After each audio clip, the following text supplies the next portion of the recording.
দামি জিনিস অনেক সময় মানুষের আসল পরিচয় প্রকাশ করে দেয়। এই ভিডিওটি শেষ পর্যন্ত দেখুন। একজন ছেলে তার ব্যাগে অনেকগুলো আইফোন নিয়ে যাচ্ছিল। হঠাৎ তার হাত থেকে ব্যাগটি পড়ে যায় আর সমস্ত আইফোনগুলো চারিদিকে ছড়িয়ে পড়ে।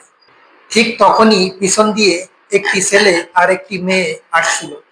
মেয়েটি কোনো শর্ত ছাড়াই আইফোনগুলো কুড়িয়ে ছেলেটির ব্যাগে ভরছিল। কিন্তু তার সঙ্গে থাকা ছেলেটির মনে লোভ জেগে উঠল। সুযোগ বুঝে সে একটি আইফোন নিজের পকেটে লুকিয়ে ফেলল। মেয়েটি কিছুই বুঝতে পারেনি। সে ভাবছিল তার সঙ্গীও সবাইকে সাহায্য করতেছে। সব আইফোন ব্যাগে তোলার পর ছেলেটি গুনে দেখলেন একটি আইফোন কম আছে।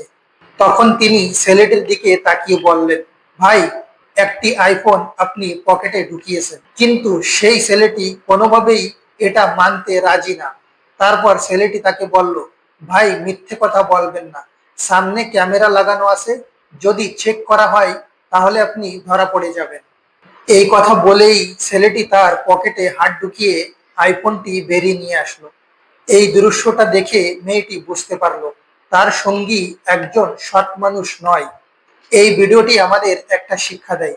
লোভ মানুষদেরকে কিছু মুহূর্তের জন্য লাভের আশা দেয়, কিন্তু শেষ পর্যন্ত সেই লোভই মানুষের বিশ্বাস, সম্মান আর সম্পর্ক নষ্ট করে দেয়।